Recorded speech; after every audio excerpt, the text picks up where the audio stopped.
I'm Amelia Hartley, 33, a woman who's fought for every win yet never won my father's pride. This year at the Matthews family reunion, I gifted him a Mercedesa desperate bid for his approval. But in my purse, a sealed envelope held a truth that would unravel everything. Every year, the Matthews family reunion feels like a test I never studied enough for.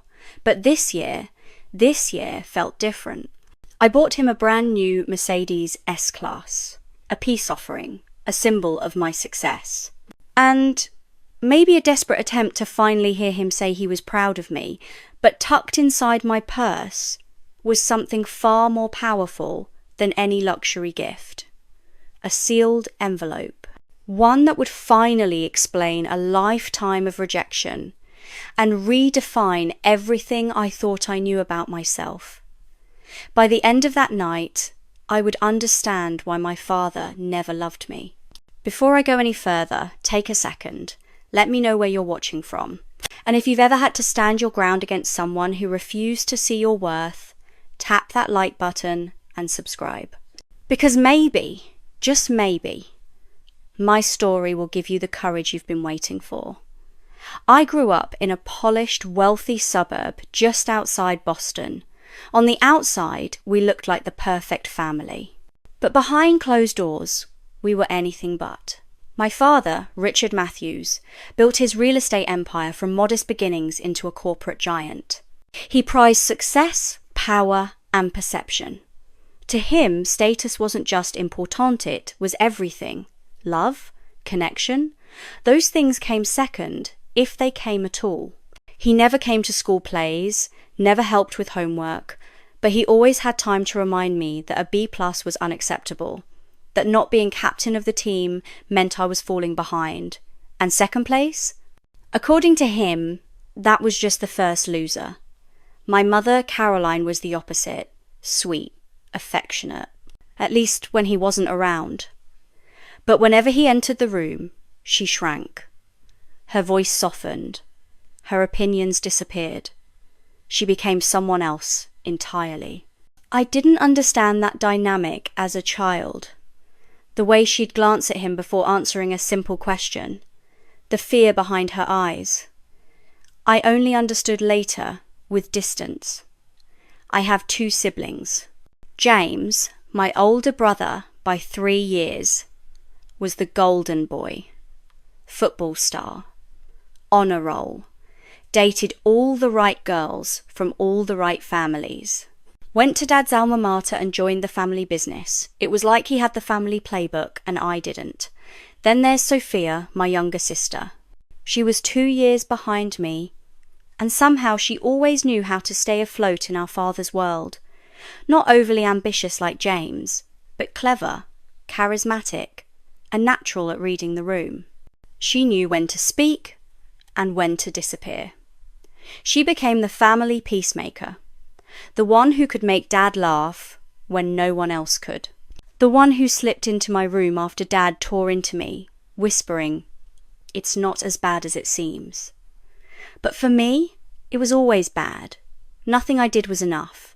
I graduated top of my high school class, full academic scholarship to Cornell, but Dad didn't celebrate, he sulked. Because I didn't go to his alma mater, he saw it as rejection. In college, I juggled 2 part-time jobs to stay afloat, maintained my GPA, and during every break, he'd ask why I wasn't interning at a top firm. After graduation, he offered me a position at his company, an offer I declined. I couldn't work for him. Not when I knew I'd always be seen as the pity hire. So, I moved to New York City. Just me, 2 suitcases, and a couch in my friend's apartment. I applied to every financial firm I could find. Eventually, Goldman Sachs called.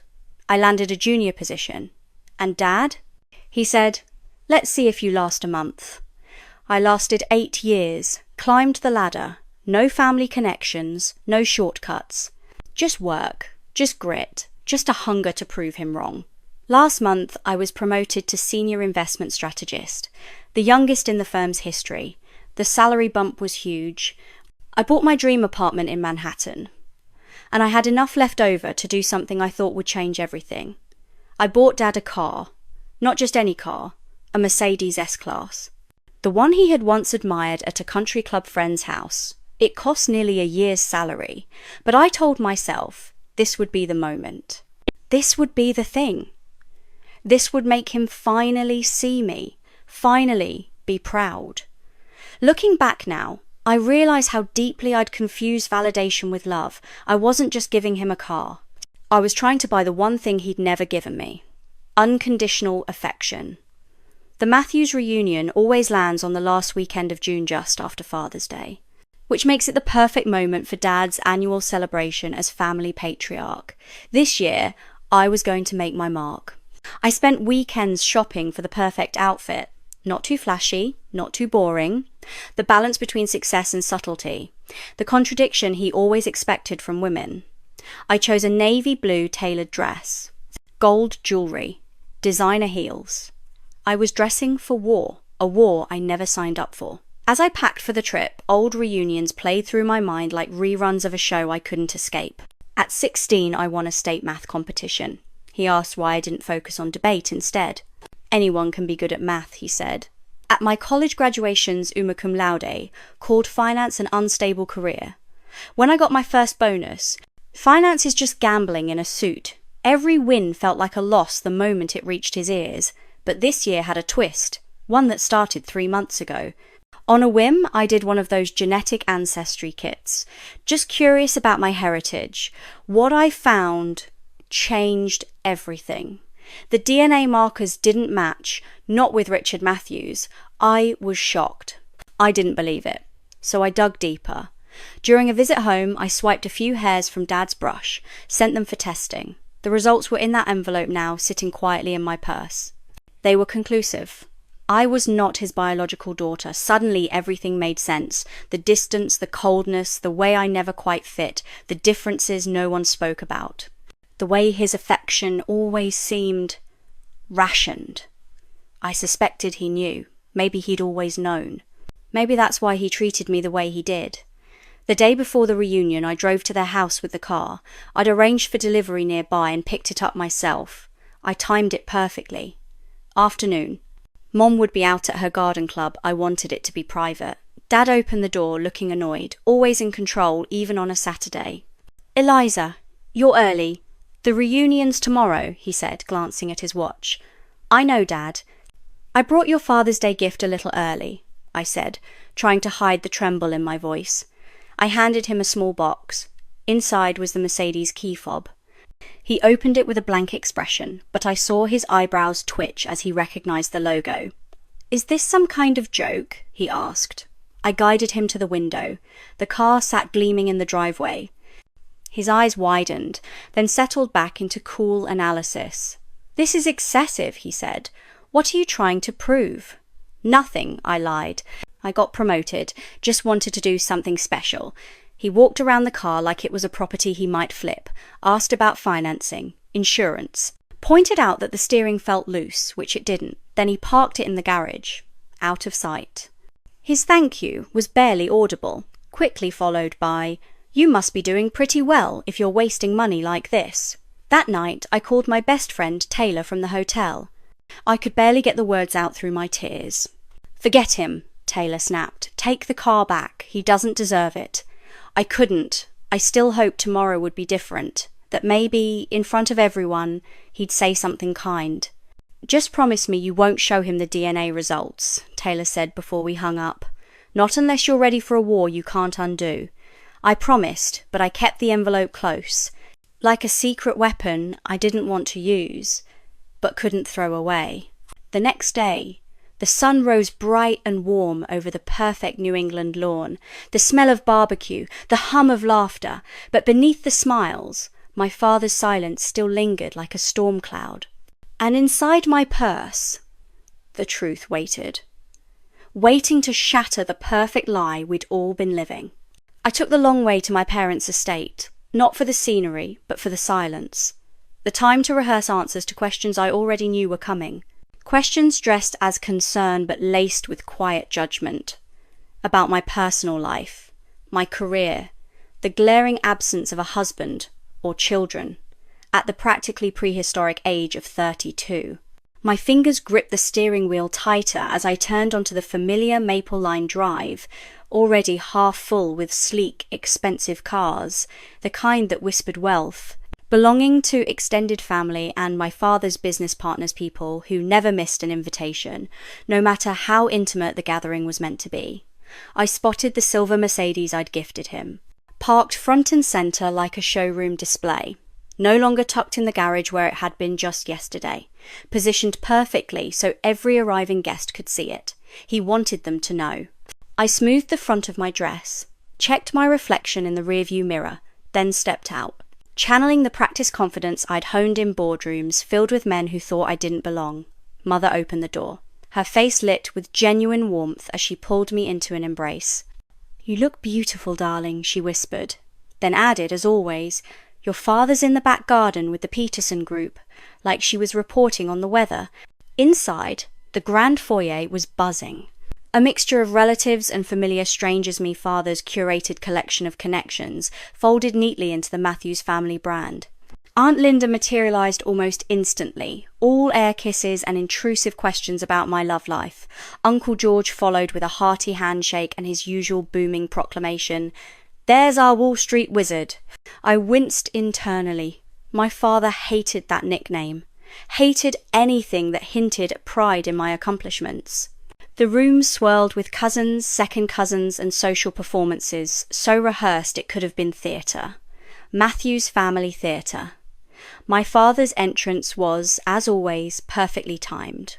Emerging from the garden with 3 of his associates, all laughing a little too hard, their amusement proportional to the speaker's net worth, his eyes scanned the room, nodding to guests like royalty, acknowledging their court.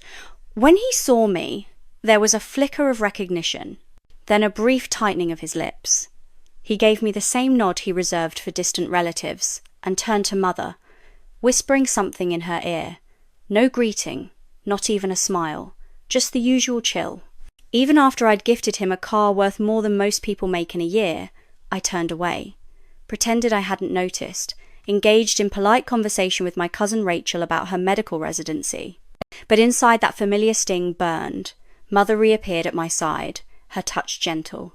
"Darling," she said softly, "your father mentioned the car. That was incredibly generous of you." Her eyes held both gratitude and concern, as if she feared I'd given too much. Again, "Come meet the Stevensons. They've just returned from Singapore. I'm sure they'd love your insights." This was Mother's way, running interference, crafting social scripts to mask emotional failings. James arrived late, as usual, with his perfect wife and their perfect children. And the entrance of a man who already believed he'd won. "Dad," James beamed, "that car is insane. When did you decide to upgrade?" I watched my father light up, clap him on the back. "Sometimes you need to treat yourself, son. Success has its privileges." No mention of the gift, no acknowledgement of me, just the rewrite. Sophia intercepted me before I could spiral, her hug real, her voice low. "I heard about your promotion. That's amazing, Liz. Seriously groundbreaking." She used my childhood nickname. No one else did anymore. Her sincerity was a balm, but also a mirror, reflecting just how starved I'd been for recognition. I sipped a glass of wine as I watched my father outside, parading the Mercedes around like a prized trophy, opening the doors, pointing out features, smiling with pride. The kind of pride I'd never seen aimed in my direction. "He's been doing that all morning," Sophia said, returning to my side. 3 separate tours, 3 separate groups. She handed me another glass of wine. "Mother told me you bought it for him." "That was generous, Liz." I took a sip. It wasn't about generosity. My voice barely audible. I just wanted him to see me, as successful, as worth noticing. I gave a bitter laugh. "Pathetic, right?" Sophia's hand found my arm. "Not pathetic, just human. But Liz, you need to understand something." She hesitated, measuring her words. "Dad will never give you what you're looking for. Not because you don't deserve it, but because he can't. Something in him is broken." At least when it comes to you." Her words landed hard, not because they were new, but because someone else said them out loud. Gave voice to the quiet grief I'd carried for years. I felt the weight in my purse grow heavier, the sealed envelope like a live wire, a secret I both feared and needed to unleash. The hour before dinner played out like clockwork. Everyone migrated to the formal living room, all polished antiques and stiff upholstery. Mother's taste, but father's final approval stamped on every surface. I positioned myself near the window, slightly apart, a second glass of wine in hand, watching the family dynamics unfold with new clarity. The knowledge in my bag-me otherness gave me the distance of an observer. James, of course, held court, bragging about his latest real estate conquest. A floundering shopping centre he planned to transform into luxury condos. Everyone thought it was a bad investment, he said. But I saw what they didn't. Father, from his leather armchair throne, nodded with pride. "That's the Matthews instinct," he declared. "Seeing value where others see ruin, it's in the blood." The irony nearly made me laugh. The envelope in my purse pulsed like a heartbeat. When the conversation inevitably turned to me, it came from Uncle Robert. "Eliza," he said kindly, "Richard told me you've been promoted. Senior investment strategist, right? That's impressive." Before I could reply, Father cut in. "It's a good stepping stone, but the financial sector is volatile. Not like real estate. Real assets last." He turned back to James. "They endure. Through recessions. Through generations." My throat tightened, but I lifted my chin. "Actually," I said, slipping into my client-facing tone, "my division posted a 38% return last quarter, 22 points above the market, during significant volatility." I paused. "Our risk model? I built it. It's now company-wide." Silence, just for a second, then Father shrugged. "Numbers on paper," he waved a dismissive hand. "Let's see how it holds when the market crashes again." Then turned away. "Henry, about those zoning changes in Cambridge." I left to refill my drink. Found Sophia again in the hall. "Don't let him win," she whispered. "Michael's cousin works in finance. He says your model is revolutionary." Her belief warmed me, even as I hated myself for still needing it. At the dining room bar, I heard my father's voice drifting from his study, the door slightly ajar. "The car?" "Yes," he was saying. "A well-earned reward. When you build from nothing like I have, you deserve a little luxury." The responding voice belonged to Walter Peterson, old friend, sometimes rival. "Richard, you're too modest. Eliza told me she bought it. Said something about her promotion. Sounds like she's doing well in New York." Silence. Then my father, calm, icy. "Yes, well, she's always been desperate for attention. Her success comes from the advantages I gave her. The schools, the connections. I taught all my children business. The car. Just her way of showing she's finally learning." I almost dropped my glass. My chest burned. His erasure complete. His version rewriting my entire life. My accomplishments nothing but reflections of his influence. The truth choking on my tongue. And in my purse, the proof that none of it was ever his to claim. The conversation continued, my father describing in that same self-justifying tone how he had always pushed Eliza harder than the other show she needed more discipline, how she was more strong-willed, as if that was some inherent flaw he had been burdened to fix. He painted himself as the architect of every accomplishment she'd ever made, conveniently forgetting how often he had dismissed or minimized them in real time. I listened from the shadows of the hall, hidden behind the frame of a door, anger curling through me like cold smoke. But it wasn't the kind of anger that explodes, it was sharper, clarifying. Like ice cutting through fog, I turned to leave before anyone noticed me. As I reached the main hallway, James intercepted me, his expression unusually serious. "Eliza, a word?" He gestured toward a quiet alcove near Mother's orchid display, a setup she treated with more devotion than some of her children. "Dad says you've been asking Mom strange questions about her college years. What are you digging for?" His directness threw me. I'd asked a few questions, nothing overt, but the DNA test had made me curious. Quietly, cautiously, I'd begun fishing for clues. "Just trying to know her better," I said carefully. Women of her generation didn't have many chances to form identities outside of marriage and children. James gave me a look that mirrored our father's analytical, evaluating. That shared expression, once comforting in its familiarity, now felt like a symbol of how deeply I'd always been kept on the outside. "Look," he said, "whatever you're doing, trying to prove some point with your sudden interests and extravagant gifts, just stop. This family has a certain order, a kind of harmony. Don't disrupt it for some crisis you've made up." His words were dipped in condescension, perfectly echoing the voice of the man who raised us. Harmony? That's what he called this fragile, toxic hierarchy, this system where one child's every move was celebrated, while another's were dissected and reframed as suspect or insufficient. "I'm not creating anything," I said. "I'm just finally seeing things clearly." He stepped closer, lowering his voice. "Dad built all of this. The Matthews name matters because of him. Your fancy job in New York, your trendy little apartment, your whole life, it all came from the foundation he laid. Maybe show a little respect, a little gratitude." I barely had time to respond before our cousin Rachel approached, sensing the tension like it clung to the air. "Everything okay over here? Aunt Caroline's looking for both of you. Dinner's about to start." James flashed his public smile, sliding effortlessly into that polished persona. "Just catching up with my little sister. Business talk."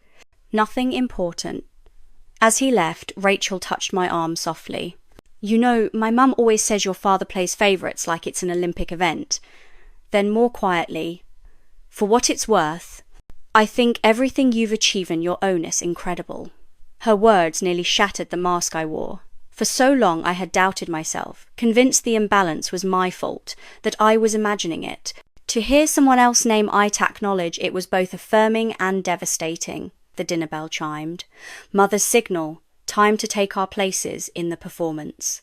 I lingered for a moment, my fingers brushing over the envelope in my purse. Inside were the DNA test results sealed. Heavy, final. I considered leaving, walking away from this farce of familial unity. But something stronger pulled me forward. Maybe it was masochism. Maybe it was justice. I wasn't running anymore. I was going to see this through. I checked the envelope one last time, then squared my shoulders and moved toward the dining room. The Matthews dining room had always felt like a shrine to appearances, an enormous mahogany table that could seat 20, but never once felt warm. Portraits of grim-faced ancestors stared down from the walls, as if silently judging every bite. Crystal glasses caught the chandelier's glow, while name cards, written in Mother's flawless calligraphy, assigned each of us our predetermined place in the hierarchy. I found mine far from the head of the table, sandwiched between Rachel's husband, who I barely knew, and one of Father's junior associates. James and Sophia were at the front, buffering Father, forming his idealized core of legacy and order. Mother sat at the opposite end, equal in theory, but so far away in practice it felt symbolic. The first course arrived like a choreographed act. Seared scallops with microgreens, perfectly plated, perfectly cold. Father stood, wineglass in hand, and with nothing more than his presence, summoned silence. Welcome, family and friends, to our annual reunion. His charm was practiced, polished. A man who knew how to command attention. Each year, I'm reminded not just of the business we've built, but of the legacy we've become. His eyes passed over James, pausing with pride. Then Sophia. Then nothing. He looked through me. "A special welcome to the Peterson Group," he continued, nodding to his business partners. "Success attracts success." The toast continued, highlighting James's latest expansion, Sophia's new appointment to the community board. And then came the knife, sweetly delivered. Family success comes from following proven paths, not questioning them unnecessarily. His gaze flicked toward me, fleeting but cutting. As the courses unfolded, so did the performance. Father steered every conversation, real estate, local politics, business wins, and sports stories that always circled back to James. When Mother tried gently to mention my promotion, he cut in smoothly. "Speaking of markets, Henry, what do you think of the Fed's new direction?" Her words erased, her effort dismissed. By the fish course, the old pattern had returned. Father tossed casual questions my way, each laced with dismissal. Eliza, your firm mostly handles domestic accounts, right? That's a bit limiting, don't you think? Or, I heard your promotion came after that Davidson account. Funny how James introduced you to William Davidson at last year's gala. Every success reframed as coincidence or nepotism. I kept my voice light, even controlled. Actually, our international division used my risk model last quarter, and the Davidson account came from a blind pitch competition. No introductions needed. I saw Sophia flinch. Just slightly. Recognition. The main course arrived beef Wellington, unnecessarily elaborate. For a moment the table quieted. A brief reprieve. Father opened another bottle of vintage wine, his consumption rising with each course. Mother's eyes tracked him nervously. James leaned in to whisper something, only to be waved off. Dessert arrived. Coffee. And with the alcohol came the erosion of Father's few remaining filters. "Eliza," said Mrs. Peterson kindly, "Richard tells me you're still single. Such a beautiful, accomplished young woman. The men in New York must be intimidated." I opened my mouth to respond, but Father didn't wait. "Eliza's always been more focused on proving something than building something," he said, swirling his bourbon. "Some people chase success to fill voids. Family requires compromise, something the Matthews women have traditionally understood better than she has.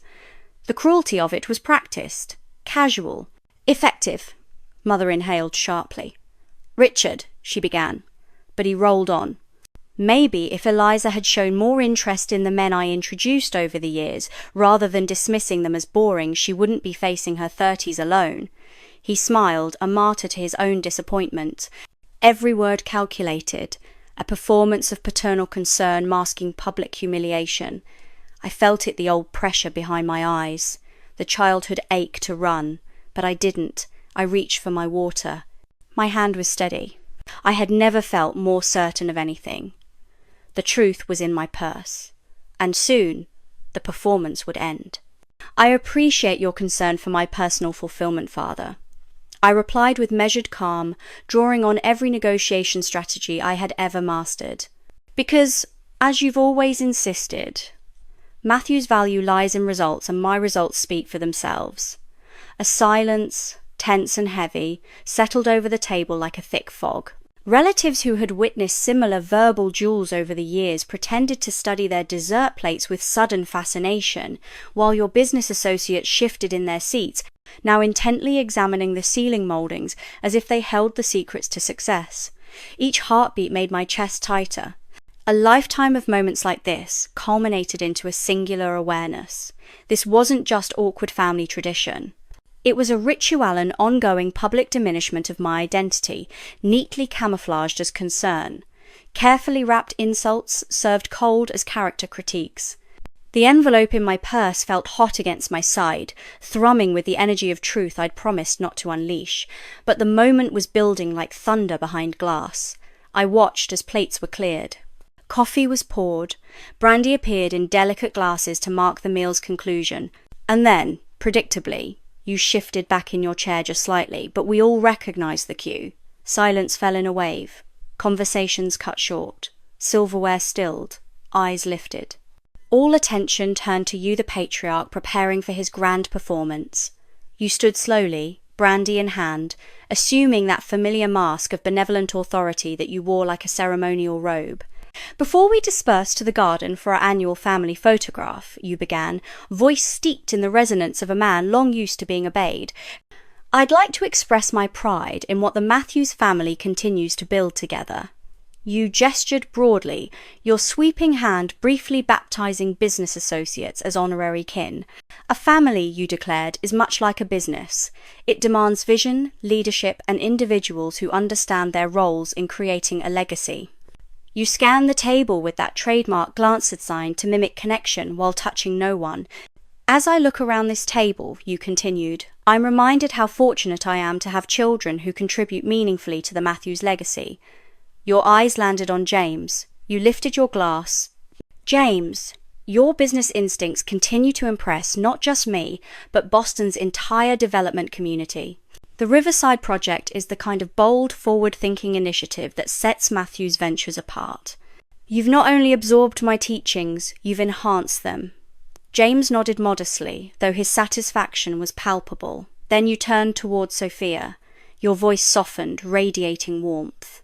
And Sophia, your grace in balancing family responsibilities with your work on the Children's Hospital Board shows remarkable maturity.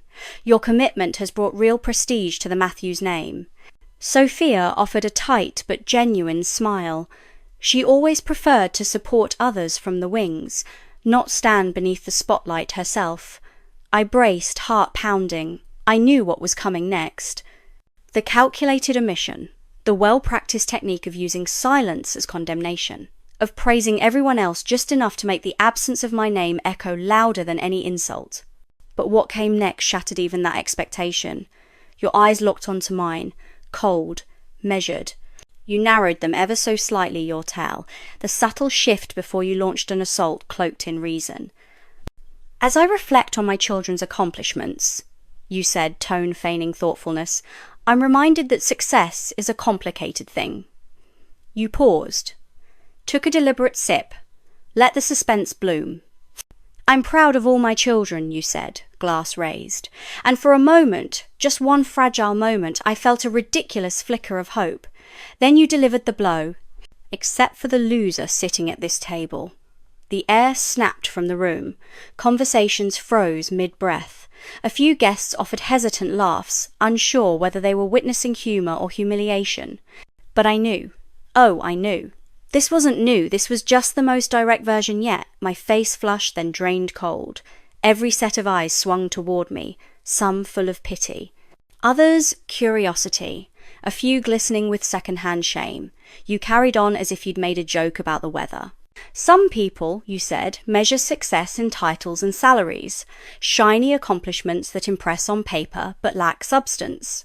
You sipped again. True success, you said, is about preserving tradition, about building legacy, not chasing individuality. The vagueness was intentional, but no one misunderstood. The target was clear. Crystal. Mother sat rigid, face pale, her napkin twisted tight in white-knuckled hands. James looked pleased, Sophia visibly mortified. Cousin Rachel reached out, touched my arm quiet support, but I barely noticed. My entire focus narrowed to you, and the truth you had just confirmed. The DNA test hadn't lied. I was not yours. Not really, not in your mind, not where it counted. For 20 agonizing seconds I remained frozen floating above my own body, cataloguing the symptoms of shame, heat rushing to my face. My throat closing, my heart pounding, that familiar fight-or-flight cascade. A slideshow of past humiliations flickered across my mind, 1,000 tiny moments dismissals, corrections, achievements reframed as failures, all building to this final message. I was never enough. I would never be enough, because I was never truly one of you, and then something inside me broke. Or maybe it finally healed. The envelope in my purse, the truth I had once feared, suddenly felt like freedom. Not a secret. A sword. The room held its breath, expecting tears, or retreat, or collapse. But I felt calm, clear, cold like crystal. Without fully realizing it, I stood, slow, deliberate, powerful. My champagne glass stayed untouched. A choice, a refusal, symbolic in its defiance. I smoothed my dress, hands steady, voice strong. Thank you, Father, I said evenly, for that illuminating speech. The air shifted, conversation died. All eyes turned again. This wasn't part of the script. I've spent 32 years, I said, voice unwavering, trying to earn approval that was never mine to win, measuring myself against standards that conveniently moved every time I came close to meeting them. Silence thickened. Mother looked alarmed. You startled, unaccustomed to this tone from me. For those keeping score, I continued with an edge of lightness, I graduated top of my class at Cornell, built a career with no help from this family. I am the youngest senior investment strategist in my firm's history. I let the weight of those facts hang in the air. A few relatives nodded slightly. quiet affirmations. Then I turned fully to you. But none of that matters here. Not in your world, because in Richard Matthews' world, success is measured by conformity. By how well we reflect your image and how brightly we shine on our own. I reached for my purse, slowly, every movement deliberate. I bought you a car, I said, worth more than most people make in a year. Not because you needed it, not because you deserved it, but because I still clung to a childish dream that some grand gesture could bridge the distance you've always kept between us. Your face darkened, a familiar business mask settling in, but I didn't stop. I wouldn't stop, not anymore. From my purse, I withdrew the envelope. Inside it, the truth I had carried like a lead weight for weeks now. The paternity test results. A thin sheet of paper that somehow bore more gravity than 32 years of strained conversations, silent disappointments, and unspoken wounds. It felt strange to hold something so ordinary that contained the answer to everything. For as long as I can remember, I blamed myself for your distance, Dad. For the way your smile never quite reached your eyes when you looked at me. For the pride that shone so brightly when you looked at James or Sophia, but never seemed to land on me. I twisted myself into shapes you might find worthy. I earned degrees, took jobs I didn't want, laughed at jokes that hurt, and silenced my truth to keep your peace. But none of it mattered. Because the fault wasn't in my choices, it was in my blood, in my DNA. There was a pause, a ripple of silence around the table that thickened the air. I heard it. A shared breath, sharply drawn by every person present. Mother's complexion went pale. James straightened as if his spine had snapped to attention. And I?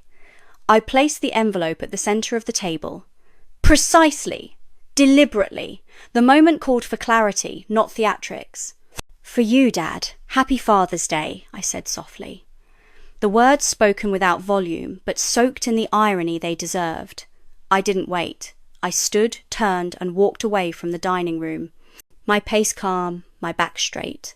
I left behind the shards of dignity they'd chipped at all night now reassembled and mine to carry. Behind me, silence stretched until I reached the foyer, then chaos.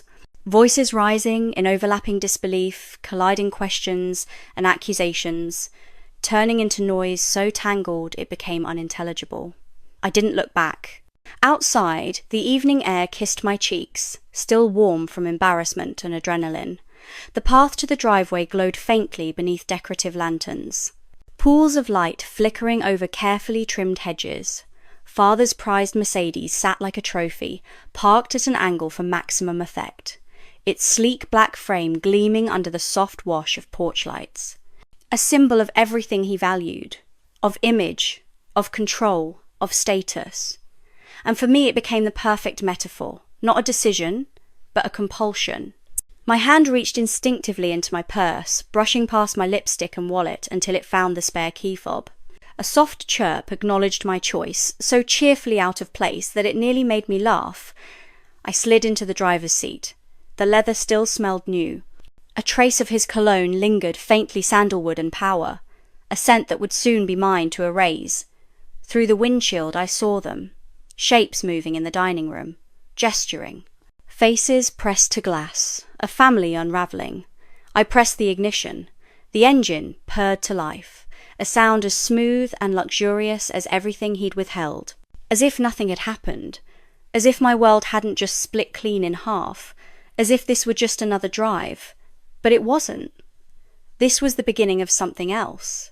A departure not from the house, but from an entire life spent begging for recognition.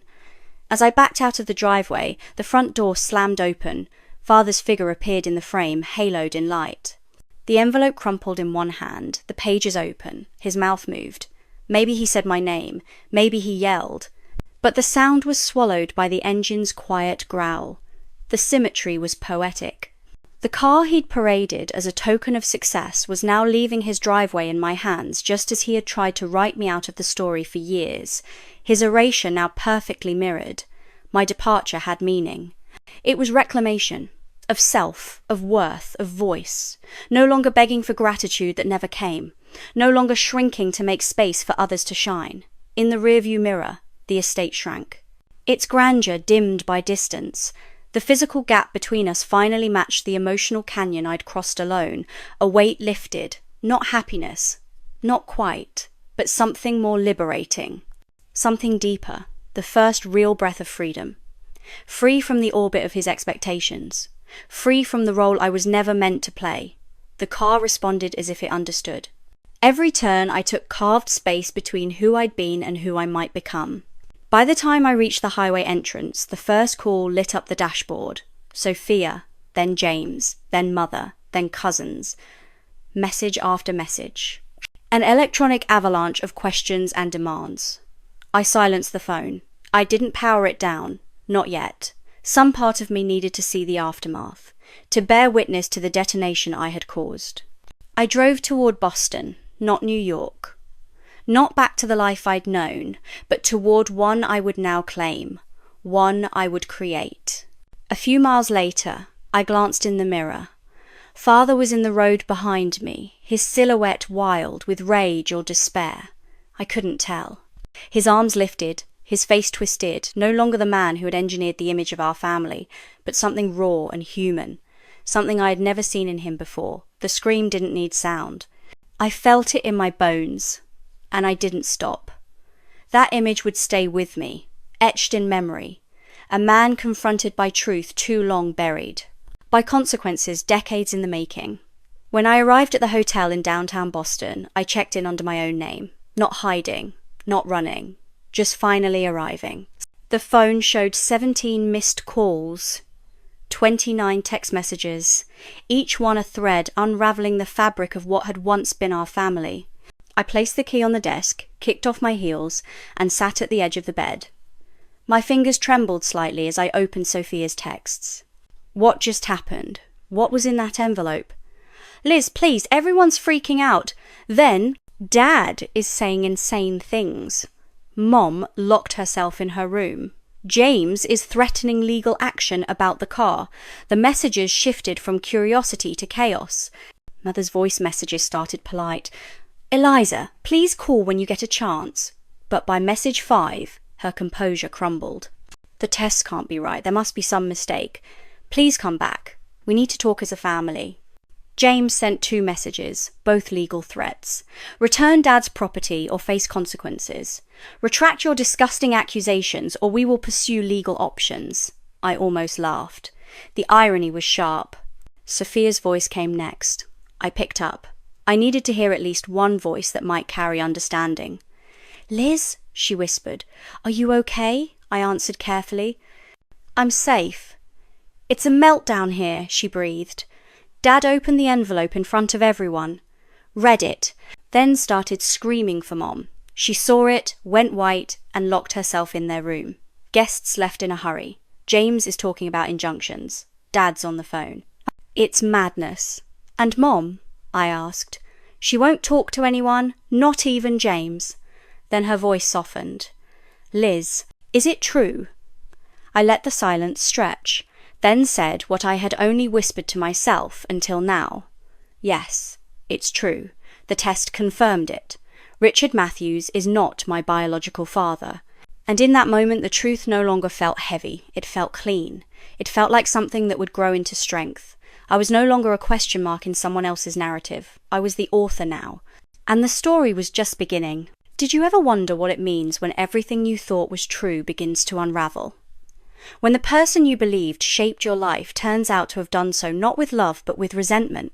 I remember the way she asked me, so softly, do you know who it is?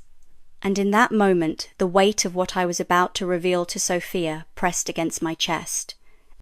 The test doesn't tell us who he is, I explained. It only confirms he's not my biological father. The hair sample I submitted from Dad's brush didn't match. That's all it proves.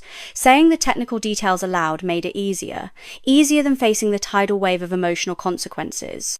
But I knew Sophia understood. She always did. Do you think he's known? She asked after a pause. Her voice carried that quiet insight, the emotional intelligence she was known for. I didn't hesitate.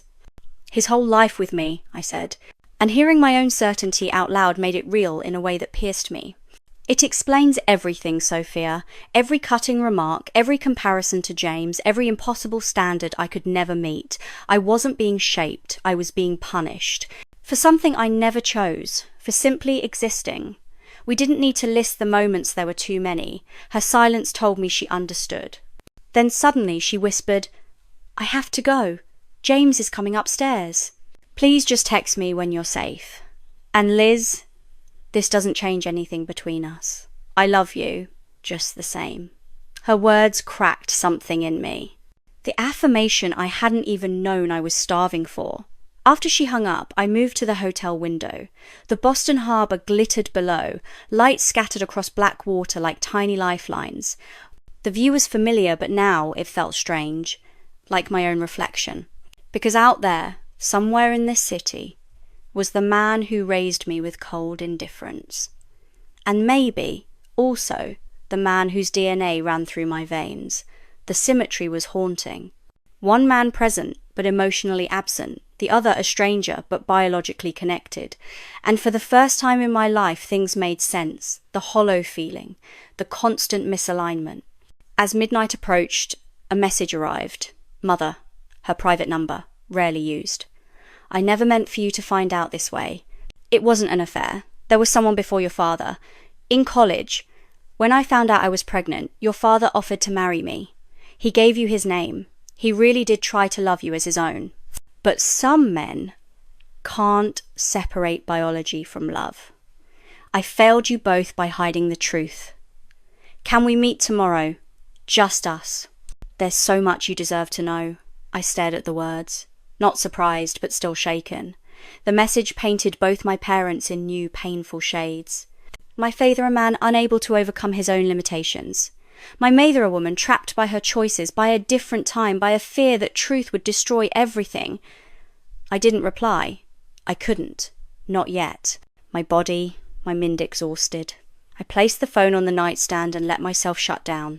Just for tonight, I slept, deep and dreamless. The next week moved with that strange rhythm of trauma bath, achingly slow and alarmingly fast. Each new piece of information rearranged my understanding of who I was. The next morning I met her, my mother, at a quiet cafe, far from anywhere the Matthews name carried weight. She looked different, softer, vulnerable. The woman I'd known impeccable, calculated, was gone. "His name was Thomas Keller," she said, holding her coffee like it might steady her. "We met junior year at Wellesley. He was at MIT, brilliant, kind, but not appropriate according to my parents. They ended it, just like that. And 2 months later, she met Richard, my father, on paper. He promised to raise you as his own," she whispered. "But the moment you were born, you had Thomas's eyes, his curiosity, his way of questioning the world. Richard tried, but I was living proof of another man's touch, and he couldn't unsee it. For 3 hours, she talked. And I listened, to the life she'd hidden, to the secrets that had shaped my childhood without me knowing. Thomas had never known about me.